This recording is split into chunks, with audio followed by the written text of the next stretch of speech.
Good morning, guys. Good afternoon, whatever time you're listening to this, and welcome to day 4. Day 4, as you can see from the title of this episode, is the Christmas Nutrition Playbook. Tips on how to finish the year strong. And don't worry, these tips and strategies aren't going to be the traditional sort of generic advice that you sometimes hear. So, without further ado, let's get into it. But before we do get into it, I just want to say a big thank you to all the support so far. Had a few messages, and it seems like a lot of you guys are enjoying this the episodes or the seasons of the 12 podcast to a bulletproof Christmas. Now, just to recap, day 1 was all about the fuck it mentality. So if you're just tuning in, you're like, what the hell is going on? Basically, I'm doing a podcast every single day at 6 a.m. and each day has a different topic on the lead up to Christmas. Day 1 was the fuck it mentality and how to overcome that. Day 2 was how to slay your workouts, pun intended there, but basically some modification tips and strategies on how to still stay consistent with your workouts, what workouts to do. There's also a little free guide that came along with that one as well. Day 3 was Christmas hot takes, and this was a combination of fitness and just some for fun. I think the one I seem to be getting a bit of hate around is the whole Elf is a bang average Christmas film. And look, I'll watch it, but I don't think it's up there with some of the best. Anyway, on to day 4. As I said, this is the Christmas Nutrition Playbook. What do we do with nutrition over the next coming weeks? Do we just full send it, or do we just find balance? How do we find balance?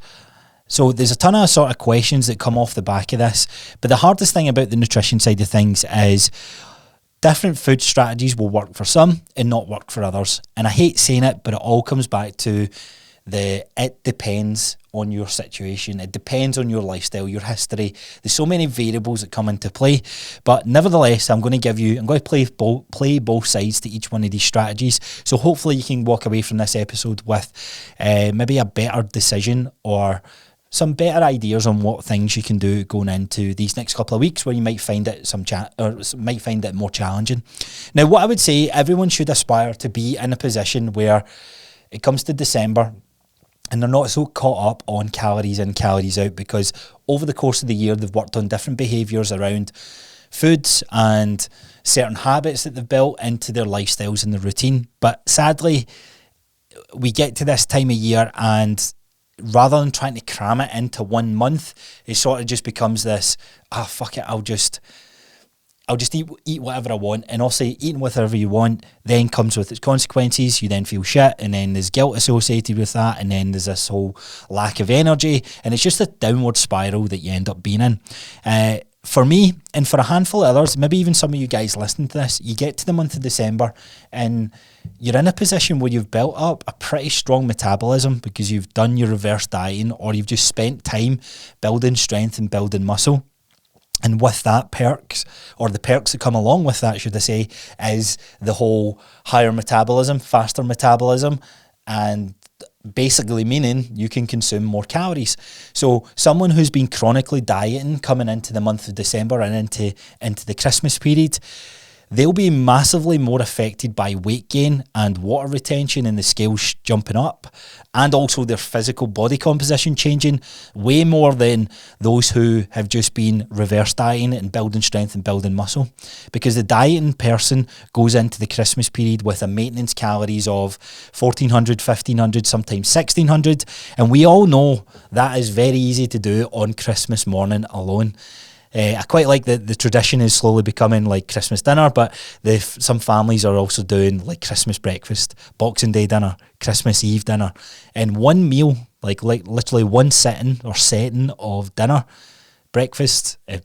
starter, main and dessert, you can easily overdo 1,600 calories. Whereas if you come into it and you've got a higher spend on your calories, where you've got a faster metabolism and you're metabolizing 2.5, 3.5, 4,000 calories, then the impact doesn't hurt as much or doesn't hit as hard. So that's where everyone should aspire to. It's just some food for thought. No pun intended there. I didn't mean that.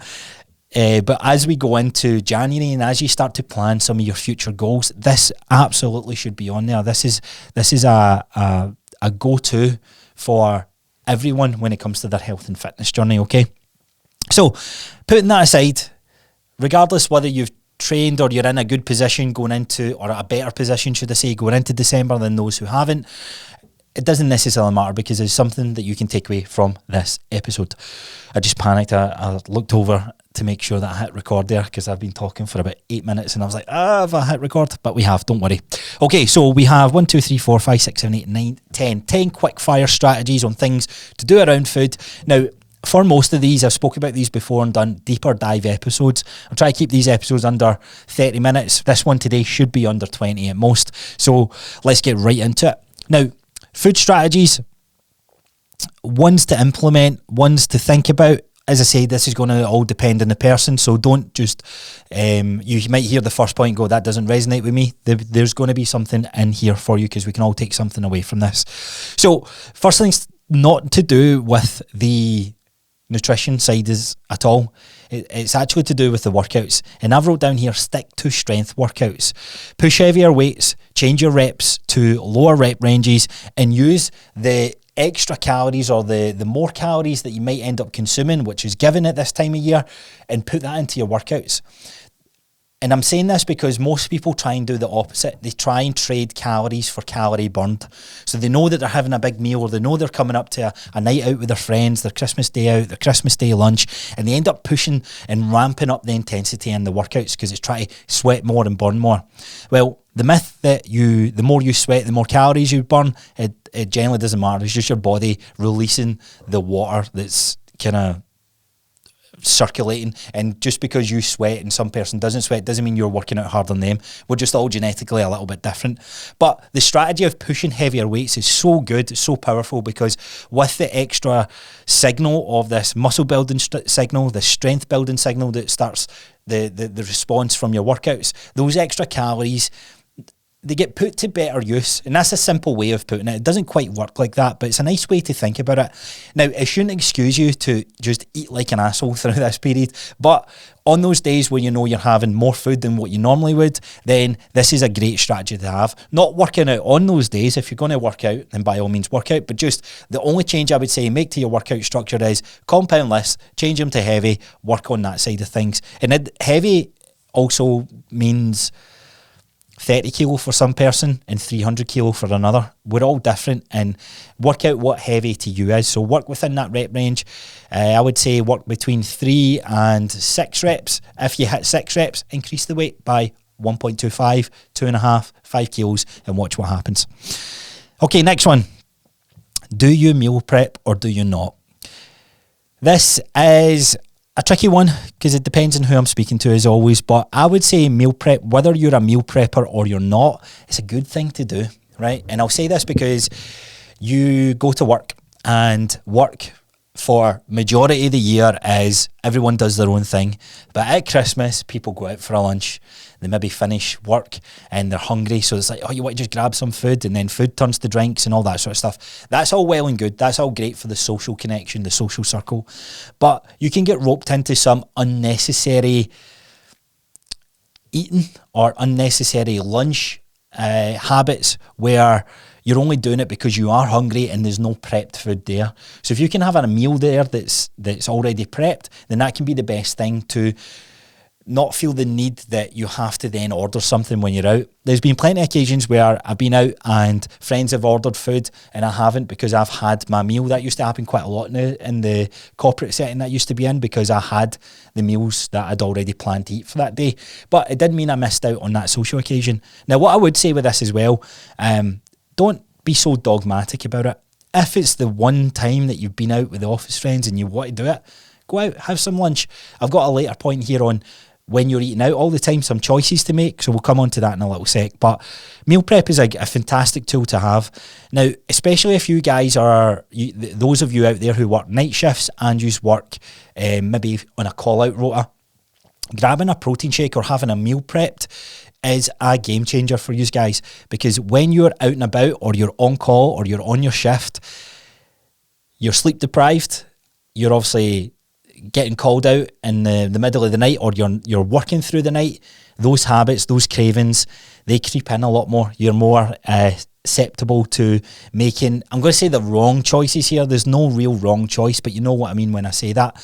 And maybe if you're in an office environment or you're in shift working, then there's a wee bit more festive. So what's about? More chocolate, more cakes, all that sort of stuff. So by having a meal, have that first, and then you might not give in to maybe some of these things that you don't really want to be eating, but you only eat because you're absolutely ravenous and hungry. So if you can get ahead of that signal, then that is one of the best things for you.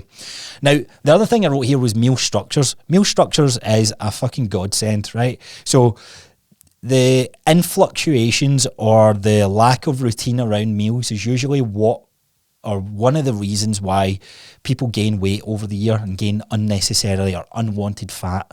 And that's because there's no structure to the day-to-day eating. Some days it's 2,000, some days it's 4,000, like literally that much of a difference depending on what they do.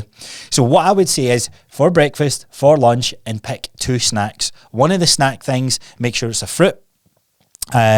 For the only reason that fibre most likely is going to be low, and fruit is a great one to have. And make sure that 2 of the meals are around some sort of protein base. So protein yogurts, it could be a protein shake, it can be eggs, it can be bacon, it can be meat based, steak based, chickpeas. Like, find your own meal or find your own sort of routine and stick to those 2 meals, like breakfast and lunch, breakfast and lunch.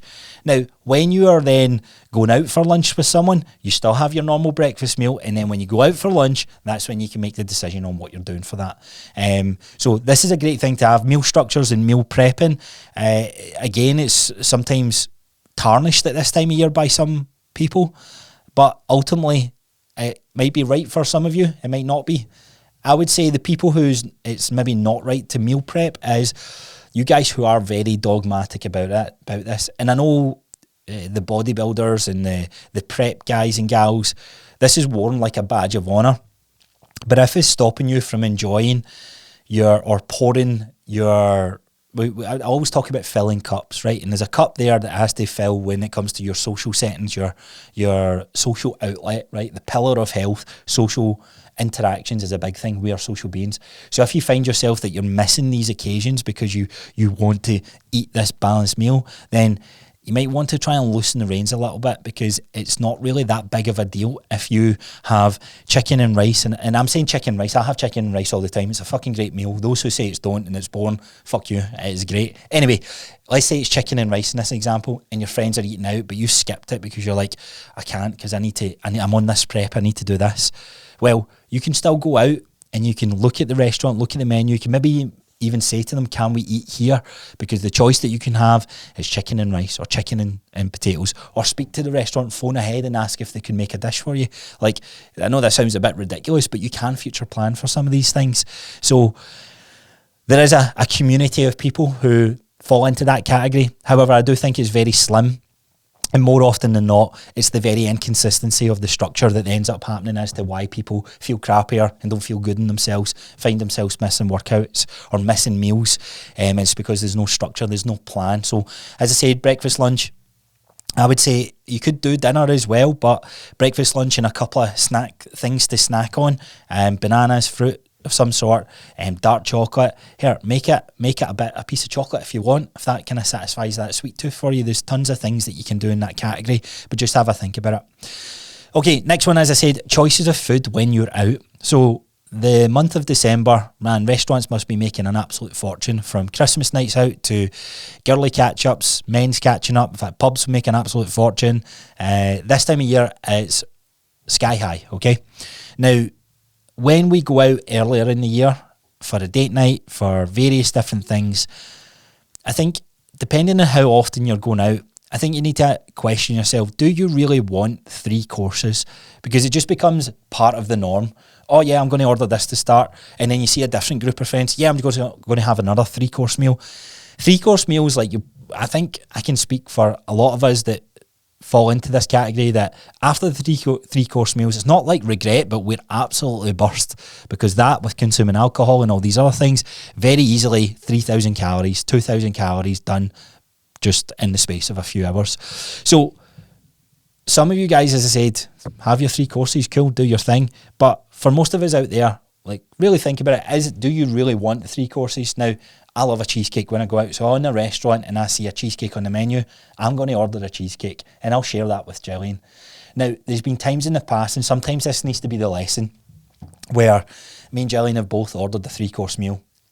Not regretted it by the end. Fantastic food, really enjoyed it, but our eyes have been bigger than our belly, and always kind of taught to finish my plate. So there's an element in there that I'll always eat everything before that signal comes back to say, here mate, you're full.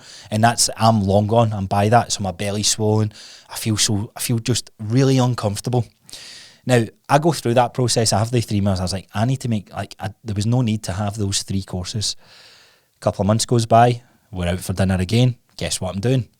It's been a long time. I'm going to have 3 courses. So I've went through that experience a couple of times now where I've checked myself. And now when I go out for dinner, sometimes, depending on the food I've had throughout that day, I'll have 3 courses. But more often than not, I won't. Because I know the feeling that comes with that, and that's the important factor. So if you have your 3 courses, cool. As I said, do your thing. Pay attention to the feeling afterwards, because if you're absolutely uncomfortably uncomfortably sore or swollen or bloated, then it's your body telling you that, here mate, you've overdone it there was no need to do that. And it's because the signal in our brain can't get the full feeling. It normally takes like 5 to 10 minutes. So a nice little strategy here is having a glass of water with your meal. And whether you're drinking or not, make sure you finish that glass of water after you've had your main part of your meal. Then decide if you're going to have dessert. Let some time pass. There's no rush to get through it. So that's my sort of guidance around the choices of food when you're out. Now, what I would say with the food choices as well, plan ahead of time. Look at the menu. If you've got a meal structure as well, this is a great thing to have. Let's say you're going out for breakfast and you've decided you're going to have eggs and bacon for your first meal of the day. Well, when you go out for breakfast, most places are going to do eggs and bacon. Now, if you want to experience the love and art of being out at a restaurant for food, then pick whatever you want. But if you're going out for breakfast 6 times over the course of a 2-week period, then maybe pick a couple of times where you're going to try and choose something similar to what you've been having, because it's all good food anyway. Someone else is cooking it for you, and you still get to experience the main reason why you're going out. Sometimes it might be for the restaurant and the food that you're going to. Putting that aside, more often than not, is to connect with the friends and family that you're out with, okay? So remember, that's why you're going out, not necessarily to have the food. So if you can have this lever that you pull on and decide what you want to do in that situation, then that's one of the best strategies to do around that. Okay, let's talk about sweets and treats. Man, celebrations. I was going to say are my favourite. They're not actually. My favourite chocolate is Kinder Bueno. And Kinder Bueno do these little, it's like Kinder bonbons. And I remember getting, I don't know if it was Christmas or if it was Easter. I don't know, whatever reason, somehow I got a hold of that bag. It's weird because most people's bags at this time of year is obviously different than the bags that I would have. Mine's is always chocolate as opposed to cocaine.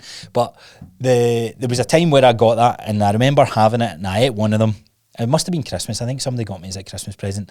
Ate one of them, and then before I know it, I was 10 deep in it, right? So I'm going to say this, and I'm going to say it loosely because I know the challenge and the reality of most things, but let's say you have a share bag, and most of us get share things at Christmas, celebration boxes, quality streets, selection boxes, but find a way to portion size it. So I'll get like a cereal bowl, and even though that might be still very heavy-handed on having that much chocolate, I'll do that with like a bag of Doritos or something, pour it into the cereal bowl, and then take that away, and then that's what I eat. Now, what ends up happening is I go back and I pour another bowl of the cereal. But what it does, it creates space. And that's really the thing that you're looking at here. Find a way to create space where you're really stopping yourself in your tracks to go, am I really hungry here? Or have I just not given that enough time to hit my belly yet? You know what I mean? So the more often you can do that, the better. And that's what the serving sizing is, a nice little strategy to do there as well. Again, a glass of water is a fantastic thing. Every time you have some sort of food, so let's say you get your portion sizes of crisps or portion sizes of chocolate, have it. Take a big drink of water with it as well. Wait 10 minutes. If you still want the food, go and get it. But more often than not, that one little difference will pause you in your tracks with that. Okay, next one, like nutrition guidance, nutrition guidelines to follow at Christmas. Calories for 98% of us shouldn't necessarily matter, okay? There's a good chance that calories are going to go up, and for a good reason, right? As I said, the circle or the bucket, the pillar of health when it comes to our social settings, that is usually, well, for a lot of people, it can be a very lonely period or a lonely time of the year. But with that being said, I think that's maybe why people make more plans, because they haven't seen their friends as much and done X, Y, and Z, right? It's just part of the culture. The nutrition guidelines to follow at this time of year is a protein target and a fibre target. If there's two things that you take away from this episode, it's that. Because protein is going to make sure that you're keeping your energy and you're not losing muscle. And the fibre is going to keep your digestion moving, which means you're not going to feel as bloated or as thick and watery, if that makes sense. It's a horrible feeling when you're backed up or your digestion's not right, and fibre plays a massive part in that. Now, one of the reasons digestion's thrown off is because of the different types of foods, the inconsistency of eating at one restaurant and then having an Indian and then a Chinese and then a pizza, like so many differences when it comes to food. If anyone's ever been to the World Buffet, that is one of the best and worst experiences I've ever had in my life. Best, I'm having burgers, kormas, chicken fried rice, salt and chili chicken, then I'm having pizza. Great for the taste buds, absolutely terrible for my bum, right? And I remember I'd done it once and I've never went back. The food was great, but I never went back to that place because the impact of how bad my digestion was enough to send me away from there. So pay attention to that. And that's one of the reasons fibre is important. So for guys, anywhere above 30 grams. For women, anywhere above 20 to 25 grams. Again, it's going to be different from person to person. Fibre is a very hard nutrient to get hold of. We find it mostly in fruit. Okay, so if we can have a couple of bananas a day and that's all you get, then stick with that. Grains, oats and all those sort of things is some in that, or you can take a supplement as well. Kind of do whatever you feel is necessary. Protein's going to be 2 grams for every kilo of weight. So let's say you're like me, you weigh 95 kilos. Now I'm going to have at least 190 grams of protein as my target. That's my go-to, okay? And that's what you guys should be doing. Kind of seeing where your body weight is and trying to stick to that target. Get as close to that target as possible. Now, nothing needs to be exact, but 15% variance on each side of that. So you can spill over, you can spill under. I wouldn't worry too much if you're in the ballpark of it. Okay, next one. Do you really need to track on Christmas Day? I think this is quite a controversial one, right? And like, it's almost like the same argument, like, do you need to work out on Christmas Day? Now, someone could have a very poor psychological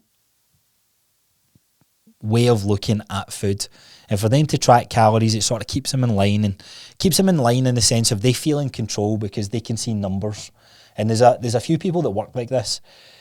For those guys and girls, absolutely. Fire away. If you want to track your calories, go for it. But for most of us, it's not that big of a deal, right? I know we want to see how many calories we've had. Sometimes, don't get me wrong, if you're in the world of fitness and you're chasing these goals and all this sort of stuff, sometimes it's a good exercise to do, to go, wow, I didn't realise how much food we were having. But at the end of the day, like, Christmas, the food's important. I stand by, it's one of the best meals, in fact it is the best meal of the year. But do I need to know how many calories that I've had on that Christmas dinner? Nah. Again, when I talk about skills coming into December and what you're doing with behaviours around food, one of the best behaviours you can build around food is knowing when to stop eating when you're actually satisfied and full. And that comes from years of experience and trial and error and all these different things. But knowing whether you want to go for seconds or thirds or fourths or fifths or whatever, being able to kind of break that barrier down and slow things down is probably the better strategy. So forget about tracking calories for most of us. Eat the good food, enjoy the family games, enjoy the family party, have fun, enjoy the food. And again, back to the earlier points, implement some strategies like having a glass of water with your meal, with your alcohol if you're drinking. And that'll help you sort of get that signal back whether you're hungry or not. Now, what I would say we sort of done an episode last year on this. I might actually repost it because it was a good episode. But a strategy that I used to bring up was the order that you eat your food. Now, hear me out in this. This might not work for a lot of people, but it's a good strategy to have. So most people's plates, we have some veggies, we have potatoes, carbs, some sorts, carb sources, cheesy potato, whatever it is, right? And then we have our protein. The order of what you eat the veg first, and then make your way on to the protein, and then make your way on to the carb stuff, because the carby stuff is usually a bit more digestible, very easy to overconsume that side of things. Now, where I wouldn't be doing this is if you have a really poor relationship with food and this sends you overboard. But it's something to think about, because if you pay attention to your plate and the foods that you normally leave, like, nobody's looking to scran a shit ton of Brussels sprouts, right? But if the Brussels sprouts are on your plate first and you have them first, then job done. You've consumed that part, so you're getting a little bit more nutrient dense food. As I said, it's more of a loose strategy. I wouldn't say it's like something to live by, but it's a nice little thing to consider.